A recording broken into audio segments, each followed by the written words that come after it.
여러분들은 죽은 사람이 다시 산다는 것에 대해서 확신이 있으십니까? 저는 아, 죽은 사람이 다시 사는 이 부활에 대해서 정말 큰 믿음과 확신을 가지고 있습니다. 제가 처음 장례 예배를 주관했을 때가 목사가 되고 얼마 되지 않았을 때였어요. 근데 그때 제가 장례를 치루었던 분이 40세 조금 넘는 가장이셨는데 간암으로 이제 소천을 하셨습니다. 그분을 제가 장례를 하는데 장례하는 그 순간까지 되게 두렵더라고요.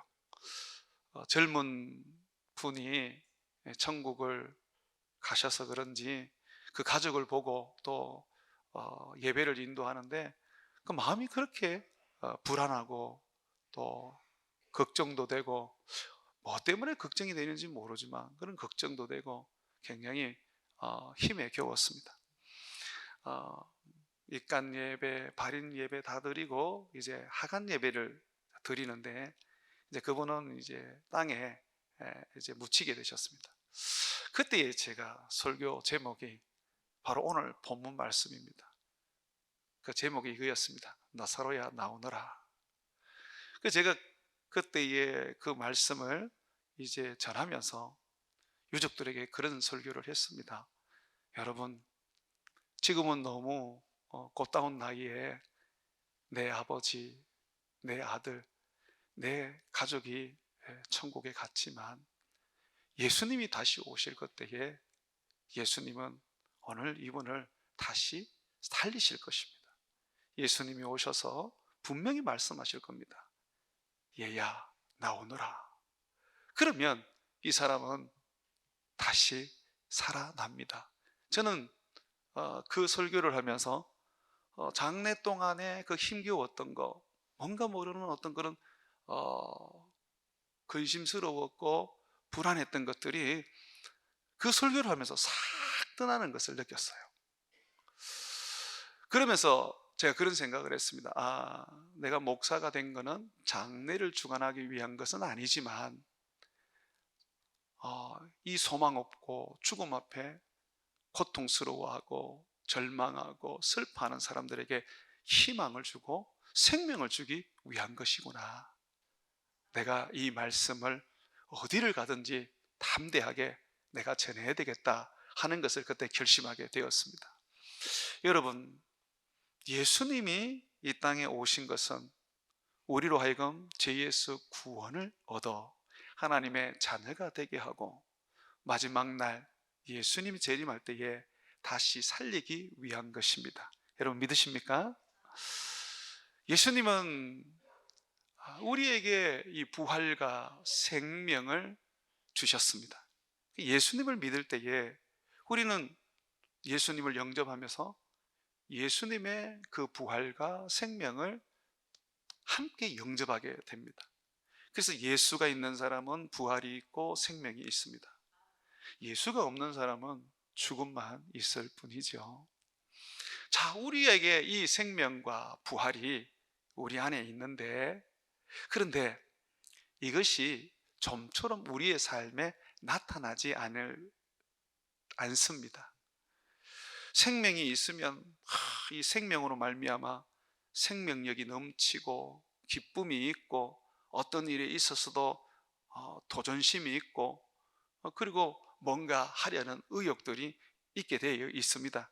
그런데 예수님을 믿으면서도 늘 염려하고 늘 근심 속에 있고 늘 불안 속에 살아가면서 할 수 없다, 나는 안 돼, 그렇게 절망을 늘 우리가 쏟아낸단 말이죠. 이게 생명이 나타나지 않아서 그래요. 생명이 없는 게 아니에요. 생명이 있어도 불평하고 원망하고 절망을 말하게 됩니다. 나는 할 수 없다, 그렇게 말하게 되죠. 그런데 이 생명이요, 내 삶을 통해서 나타나게 되면 이것들이 나를 떠나게 됩니다. 불안이 없어져서 기쁨이 생기고 할 수 있다는 용기가 일어나게 되고 미래를 향하여 달려가게 되는 겁니다. 그래서 예수를 믿으면서도 자꾸 내가 처지고 불안하고 염려가 많고 자꾸 남을 원망하게 되고 나는 할 수 없다라고 자꾸 이렇게 좌절하게 될 때 내가 구원을 못 받았나 이렇게 생각하지 마시고, 내 안에 있는 이 생명이 지금 내게 작동하지 않는구나, 내 안에 있는 이 생명이 내 삶을 통해서 나타나지 않구나라고 여러분들이 여기셔야 합니다. 예수님을 믿는다는 것은 예수님을 내 안에 영접하는 거지 않습니까? 진짜 예수님은 그리스도의 영, 성령으로 우리 안에 오셨습니다. 우리 안에 계신단 말이죠. 예수님은 생명이고 부활입니다. 그렇죠? 여러분 말씀 한번 보시죠. 25절 26절입니다. 한번 다 같이 읽어보겠습니다. 시작. 예수께서 이르시되 나는 부활이요 생명이니 나를 믿는 자는 죽어도 살겠고 무릇 살아서 나를 믿는 자는 영원히 죽지 아니하리니 이것을 네가 믿느냐. 아멘. 예수님이 누구라고 자기를 소개하십니까? 나는 부활이요 생명이라 그럽니다. 예수님이 부활입니다. 예수님 자체가 생명입니다. 그러면 우리가 그분을 영접하여 우리 안에 모시게 되면 우리 안에 생명이 있는 거예요. 부활이 있는 거예요. 그래서 예수님을 믿는 자는 죽어도 살겠고 무릇 살아서 믿는 자는 영원히 죽지 않는 것입니다. 그래서 제가 오늘 여러분 안에 있는 이 생명 어떻게 하면 세상을 살아갈 때 나타낼 수 있을까? 이 생명이 내 안에 감추어져 있지 않고 드러나서 생명으로 충만한 삶을 살 수 있을까라는 부분에 대해서 함께 말씀을 좀 나누려고 합니다. 먼저 여러분 안에 있는 이 예수의 생명이 나타나려면 여러분들이 사람을 대할 때에 관계에 있어서 동정하고 불쌍히 여기고 자비를 베풀어야 합니다. 이게 없이는 절대로 여러분 안에 생명이 나타나지 않습니다. 내 안에 있는 생명의 불을 꺼뜨리는 것이 뭐냐 하면 미움, 시기, 그리고 사람을 강팍하게 대하는 것, 이것이 바로 나를 죽이게 됩니다. 내 안에 있는 생명이 마치 없는 것처럼 만들어 버리죠. 말씀을 한번 여러분 보십시오. 예수님께서 오늘 나사로의 장례식장에 가셔서 거기에서 눈물을 흘리십니다. 나사로의 죽음을 예도하기 위해서 눈물을 흘리시는 걸까요?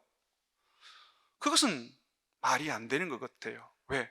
예수님이 나사로를 살리러 가셨습니다. 그러니까 죽음을 예도하기 위하여 예수님이 지금 눈물을 흘리신 것은 아닙니다. 뻔히 우리가 지금 보고 있습니다. 예수님이 나사로를 다시 살리실 거예요. 그것 때문에 예수님이 눈물을 흘리시는 게 아니에요. 그러면 뭐 때문일까요? 여러분 33절 우리 다 같이 읽습니다. 시작. 예수께서 그가 우는 것과 또 함께 온 유대인들이 우는 것을 보시고 심령에 비통히 여기시고 불쌍히 여기사. 그죠? 주님이 마리아가 오빠를 잃은 것 때문에 막 울며 아파합니다. 그리고 거기에 장례식 조문을 온 사람들이 함께 나사로의 죽음 때문에 아파하고 우는 것입니다. 예수님께서 이렇게 가족을 잃은 슬픔 때문에, 가족이 죽은 그 아픔 때문에 울고 있는 이 마리아와 그리고 거기에 있는 사람들 때문에 예수님이 슬퍼하셨고 눈물을 흘리신 것입니다. 예수님은 사람이 죽는 것 때문에 울지는 않으십니다. 왜냐하면 다시 살게 하시는 능력이 있기 때문에 그게 슬픈 게 아니에요. 가족을 잃어서 슬퍼하고 가족 때문에 괴로워하고 아파하는 그 사람 때문에 주님이 우시는 거예요. 여러분, 동정이라는 것은 그 사람의 아픔을 함께 나누는 것입니다. 긍휼이라는 것은 그 사람이 어떤 모습이든 간에 지금 그가 당하고 있는 아픔과 괴로움을 내가 공감해 주는 것입니다. 저 사람은 마땅히 저런 벌을 받아도 돼? 저렇게 나쁘게 살다가 보니까 결국은 인과응보가 됐지? 저기 봐, 이제 병들었잖아, 이제 죽는데 저 사람은 신의 벌을 받는 거야. 이게 절대로 동정이 아닙니다. 절대로 이것이 긍휼히 여기는 게 아닙니다. 내 안에 생명이 나타나려면요, 예수의 생명이 내게서 드러나려면 예수님의 마음을 가져야 돼요. 예수님은 사람을 대할 때에 어떤 마음을 가졌습니까? 긍휼히 여기고 불쌍히 여기고 동정하는 마음을 가졌습니다.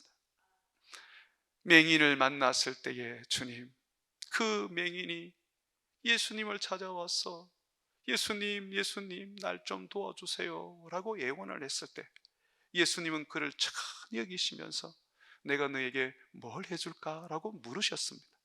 보기를 원한다고 그가 간청을 했을 때 주님은 그래, 네 원대로 되라고 하시면서 눈을 뜨게 해 주셨죠. 예수님이 일으키신 많은 이적과 기적들은 예수님이 하나님의 아들이고 구원자라는 것을 증명하는 하나의 증거, 도구였습니다.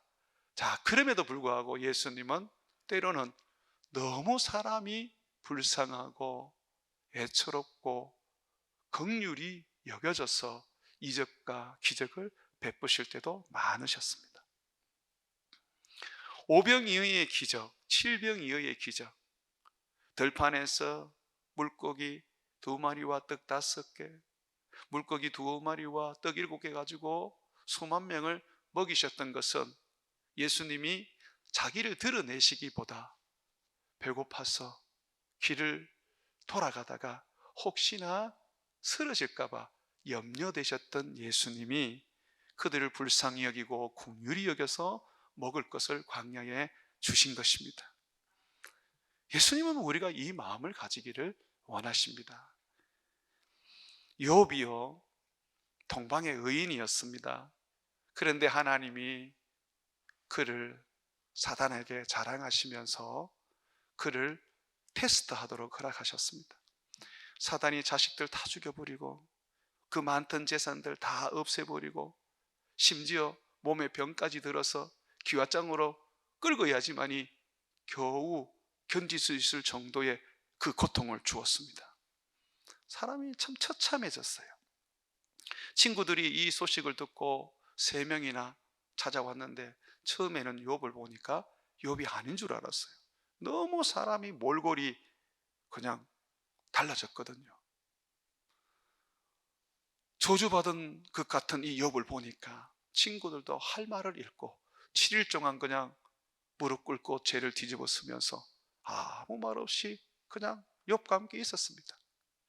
그리고 난 다음에 이 친구들이 말을 하기 시작하는데 욥을 정죄하기 시작했어요. 네가 의롭게 살다가 지금 하나님으로부터 징계를 받았냐? 아니다. 너는 우리가 모르는 죄를 지었다. 너는 하나님 앞에 어렵다고 말했지만 봐라, 결과가 네가 죄인인 것을 말한다 라고 하면서 욥의 친구들은 욥을 그렇게도 정죄를 했습니다. 그때의 욥이 친구들에게 이렇게 말했어요. 내가 비록 하나님을 경외함을 저버릴지라도, 내가 그런 하나님을 떠나는 죄를 짓는다 할지라도 너희들은 나한테 그러면 안 되지 않냐? 적어도 너희는 나를 동정해야 되지 않냐? 불쌍히 여겨줘야 되지 않냐? 어떻게 너희는 내 이 고통스러운 상황 속에 더욱더 정죄를 하냐? 라고 하면서 욥이 말했습니다. 그렇죠, 여러분? 여러분들은 어떠세요? 누군가 어려움을 당하고 누군가 병이 들고 누군가 우리가 볼 때 정말 하나님의 징계처럼 여겨지는 사람을 볼 때에 여러분들은 동정하십니까? 아니면 욥의 친구처럼 정죄하고 네가 죄가 있으니까 그렇지라고 판단하시지는 않습니까? 율법의 시대 속에 살 때는 그 율법을 따르다 보면 사람을 정죄할 수밖에 없어요. 판단할 수밖에 없어요. 그러나 예수님이 이 땅에 오시고 난 다음에 우리에게 복음을 주셨습니다. 복음은 정죄하지 않습니다. 예수님은 나는 세상을 심판하러 오신 자가 아니라고 말씀하셨습니다. 도리어 세상을 구원하러 오셨다고 했어요. 예수님은 세상을 구원하시기 위하여 모든 죄인들을 불쌍히 여기시고 그들을 다 동정하시고 자비를 베푸셔서 그들을 품으셨습니다. 이것이 생명의 능력이 나타난 근원적인 원인입니다. 여러분은 아직도 욥의 친구처럼 살고 있지는 않습니까? 아직도 모세의 율법을 붙잡고 사람들을 판단하고 정죄하고 있지는 않습니까? 교회가 자꾸 정죄하고 판단하고 사람들을 우리 기준에 맞추어서 보게 되면 문턱이 올라가게 되어 있습니다. 세월이 흐를수록 더 문턱이 올라가게 되는데, 그렇게 되면 죄인이 교회를 오지를 못해요. 예수님이 교회를 설립하신 것은 죄인을 구원하기 위한 것인데 있는 문턱도 깨트려 가지고 낮춰야 되지 어떻게 높여서 못 오게 만들겠습니까? 우리에게 생명력이 없어지고 자꾸 사람이 까칠해지고 사람들이 저 사람은 피해가 다니자라고 하면서 자꾸 도망가게 만드는 그 원인은 내게 자비와 긍휼과 동정이 없어서 그래요. 사람을 보면 그 사람 있는 모습 그대로 품어주고 받아주면 됩니다. 뭔 죄를 지었니? 너 왜 그렇게 했니? 그러니까 이런 꼴이 되지라고 해서는 안 됩니다. 그러니 예수님이 그 속에 있어도 예수의 능력이 나타나지 않는 거예요. 그러니 전도를 해도 사람들이 다 피하는 거예요. 저 사람한테 가지 말자. 저 사람은 어려운 사람이라 우리가 가까이 갈 수가 없어. 보면 정죄하고 보면 죄인이라고 말하는데 어떻게 있겠어? 라고 하는 것이죠. 우리는 우리 하나님 앞에 죄인입니다. 어느 누구도 정죄할 수 없습니다. 정죄했어도 안 됩니다.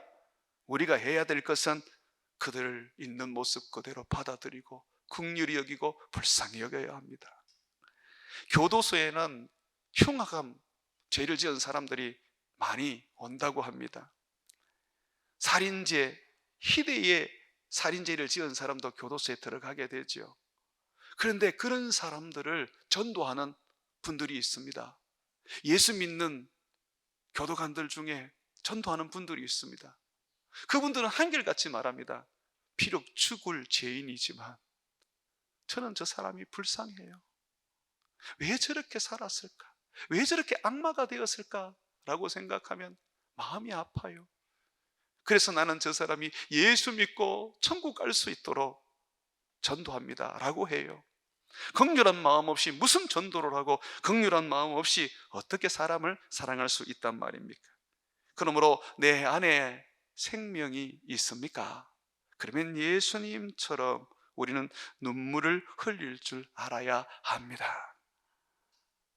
우는 자들과 함께 울고 웃는 자들과 함께 웃을 수 있는 마음이 따뜻한 베델로 교인들이 되시기를 주의 이름으로 축원을 드립니다.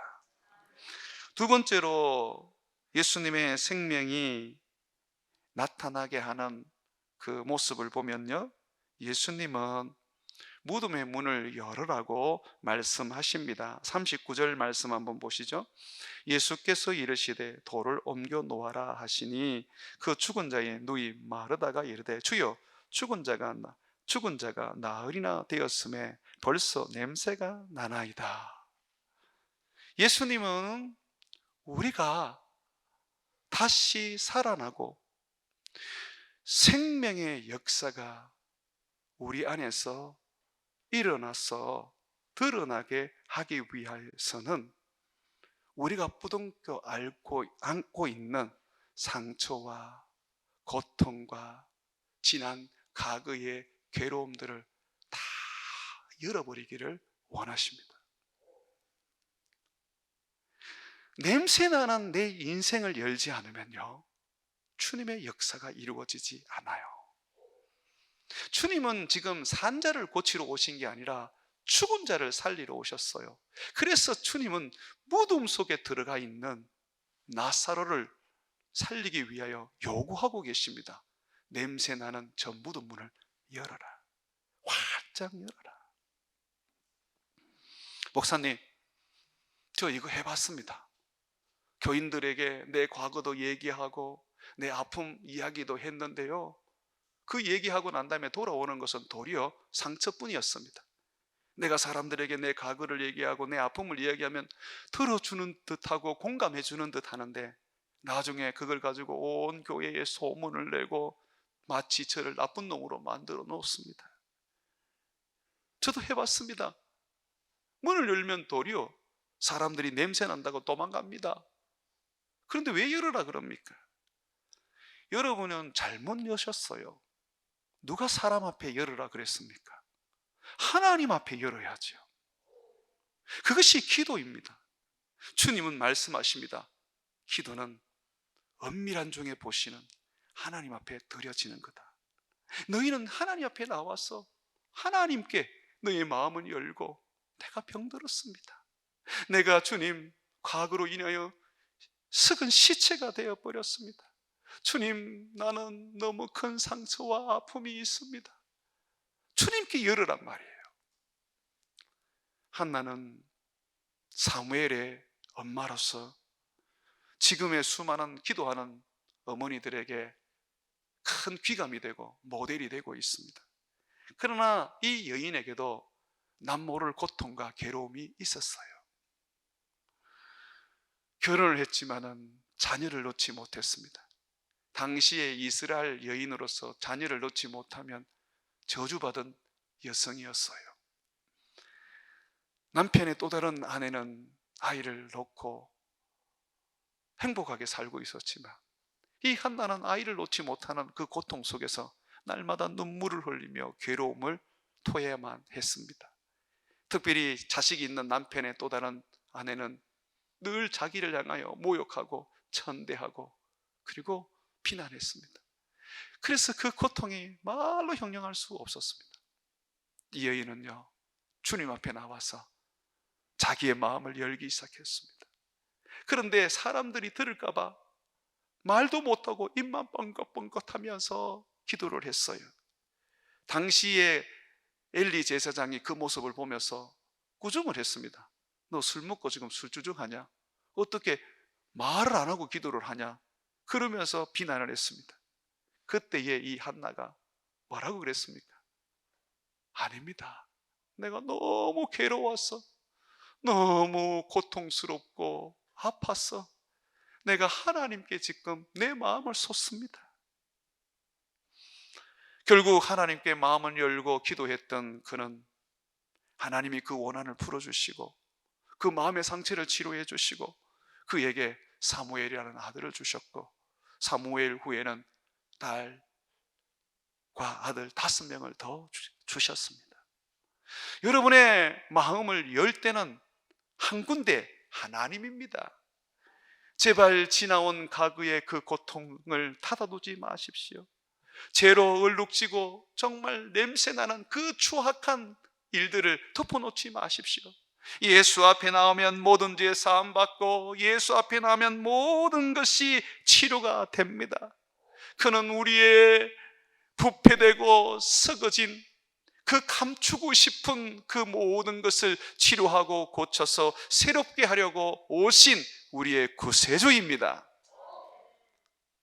예수, 그 앞에 여러분의 마음의 문을 여십시오. 누구에게도 말 못하고 말했어도 안 되는 그 모든 것들을 예수님 앞에 쏟아내십시오. 그가 여러분을 만져주실 것이고 그가 여러분을 치료해 주실 것이고 그가 여러분을 다시 살려주셔서 생명으로 가득 차게 해 주실 것입니다. 오늘날 이상하게도 하나님께 마음을 쏟아내는 그리스도인들이 적다고 합니다. 사람들에게 가서는 자기 삶을 오픈하는데 하나님께는 그거를 잘 드러내지를 못한다고 해요. 정말 귀한 일이죠. 하나님은 여러분의 아버지십니다. 죄인인 여러분을 구원하여 자기의 자녀 삼으시려고 아들도 아끼지 아니하고 십자가에 내어주신 사랑입니다. 하나님께 쏟아내지 못할 일이 무엇이 있습니까? 하나님께 말 못할 그 아픔이 도대체 뭐가 있단 말입니까? 우리 주님 앞에 뻘거벗고 다 쏟아낼 수 있지 않습니까? 여러분 집에 자녀들이 다 컸는데도 보면 한 번씩 샤워하고 그냥 온몸에 아무것도 걸치지 않고 그냥 뛰어나오는 모습들을 보지 않습니까? 애들이 왜 그럽니까? 내 엄마니까, 내 아버지니까. 부모에게는 감출 허물이 없어요. 왜냐하면 부모님은 그 모든 것을 덮어주시고 그 모든 것을 새롭게 바꾸어 주실 수 있는 분이시거든요.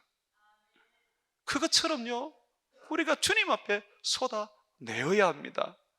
도대체 주님의 자녀라고 하면서 왜 쏟아내지를 못합니까? 주님 앞에 아뢰십시오. 그가 여러분의 그 아픈 과거를 치유해 주시고 말 못하는 그 고통을 주님이 들으시고 사메어 주실 것입니다.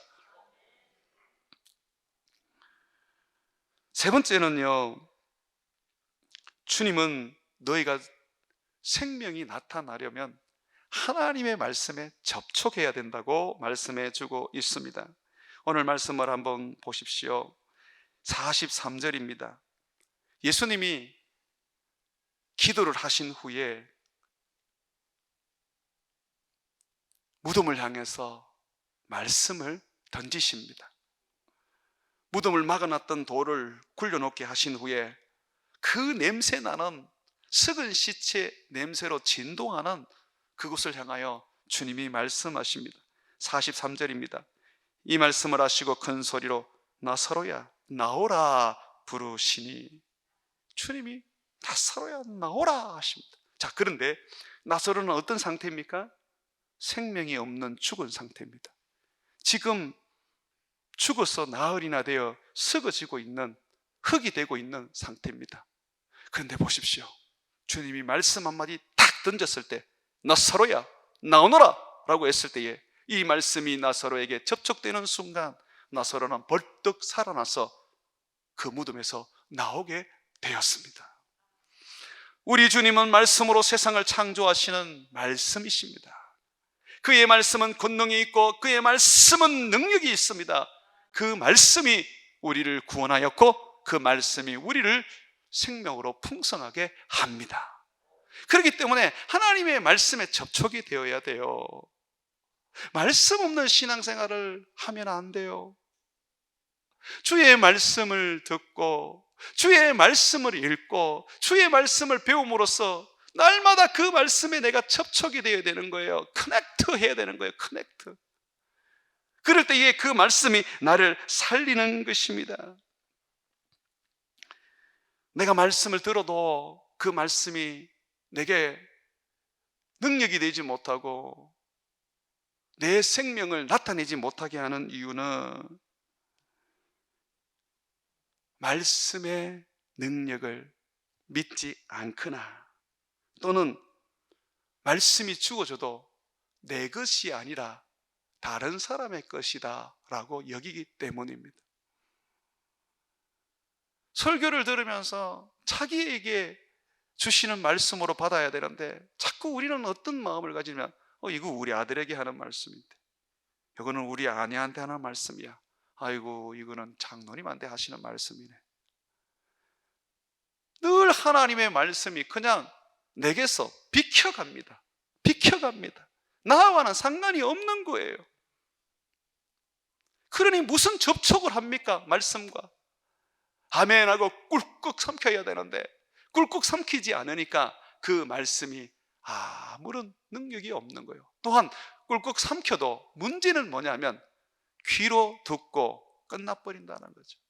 말씀에 접촉된 사람은요 반드시 행동으로 옮깁니다.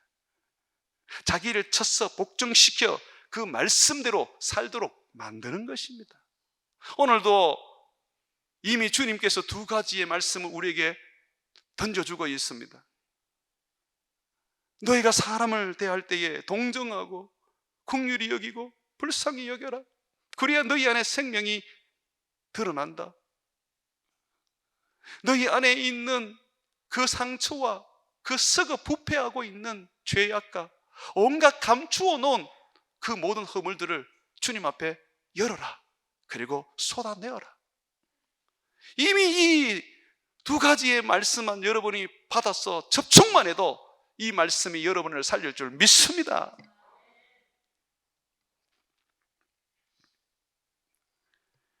우리는 하나님의 말씀에 접촉을 해야 되는데 자꾸 말씀이 아닌 것에 접촉을 합니다.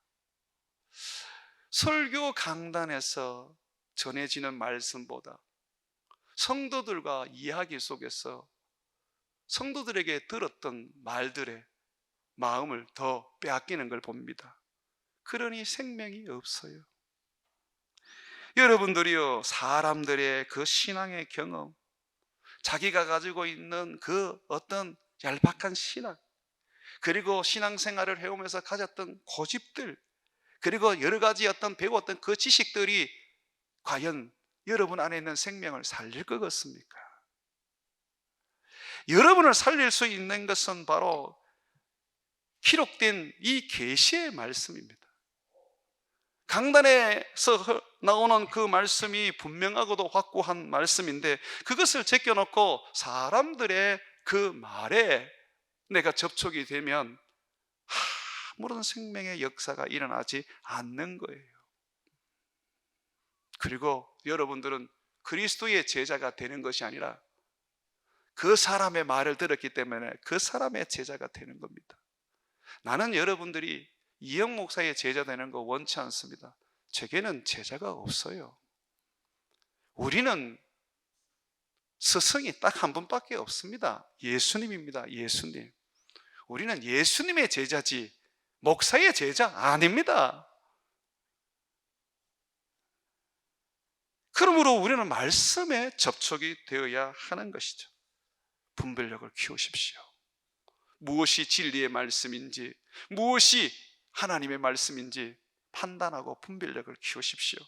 그래서 사람의 말에 귀를 기울이지 말고 하나님의 소리에 귀를 기울이시기를 주의 이름으로 축원을 드립니다.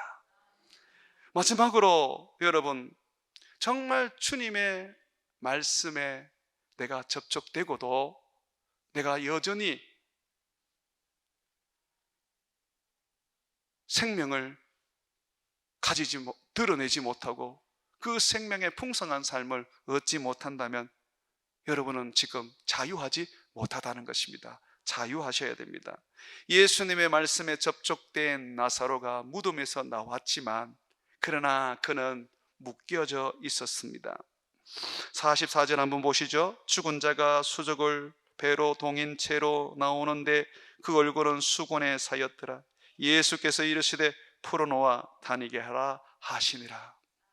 여러분, 아무리 말씀이 나를 살렸다 하더라도 내가 뭔가에 묶여져 있으면 감옥에 있는 것과 같이, 무덤 안에 있는 것과 같이 제대로 그 생명력이 드러나지를 못합니다.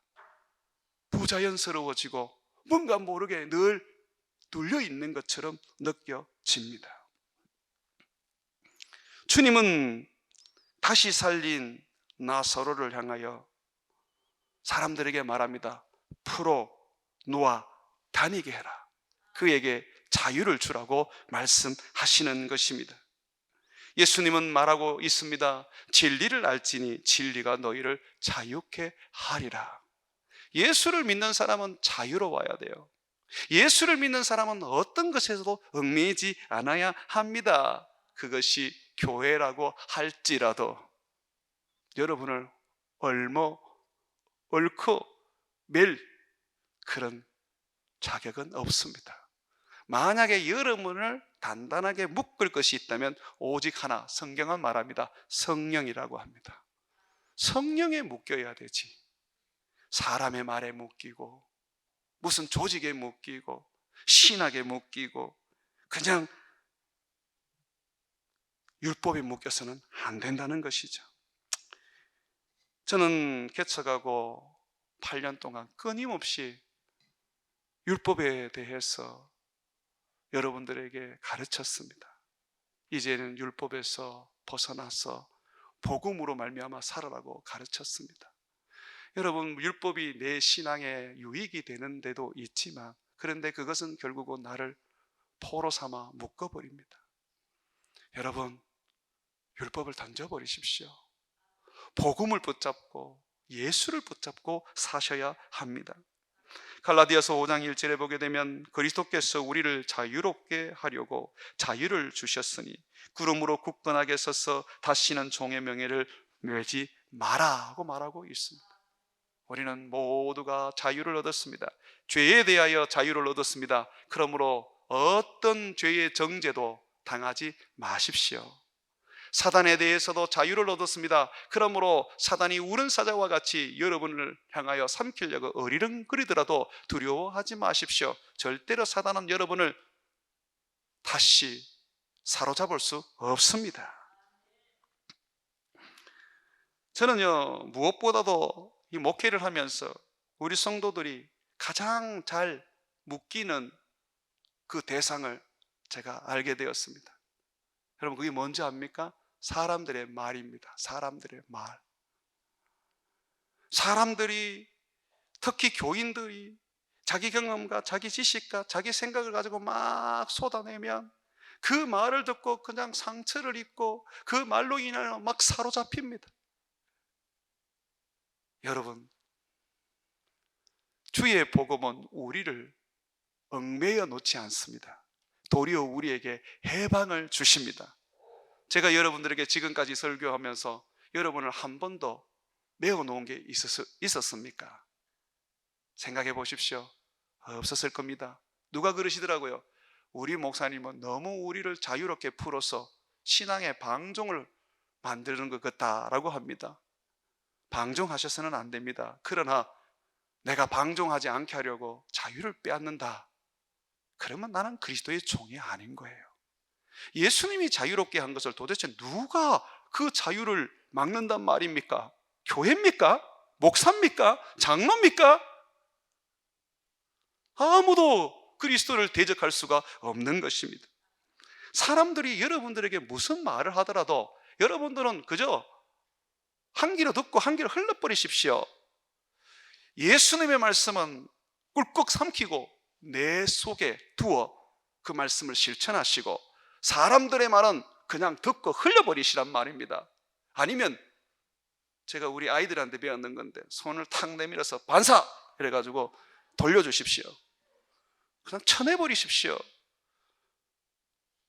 이제는 좀 여러분들이 어떤 사람들의 말을 들어도 상처를 안 받으셔야 됩니다. 교회에는 끊임없이 여러분들을 정죄하고 판단하고 상처를 입히는 사람들이 있습니다. 피하려고 피해도 만나게 됩니다. 그런 사람 때문에 내 신앙이 무너졌어야 되겠습니까? 안 되지요. 그래서 여러분들은 누가 뭐를 하더라도, 어떤 소리를 하더라도 여러분들은 개의치 말고 여러분들은 그들에게서 그냥 예 하고 듣고 그냥 툭 틀어버리시고 오직 예수 그리스도의 그 말씀을 붙잡고 항상 자유하는 삶을 사시기를 주의 이름으로 축원을 드립니다. 자유하십시오. 자유하지 못하는 것이 있거든 나한테 오셔서 자고 이야기합시다. 내가 도와드리겠습니다. 여러분들은 돈에도 자유로워야 하고, 여러분들은 교회도 자유로워야 하고, 여러분들은 모든 부분에 있어서도 자유로워서 오직 예수에게만 매이는 종이 되시기를 주의 이름으로 축원을 드립니다.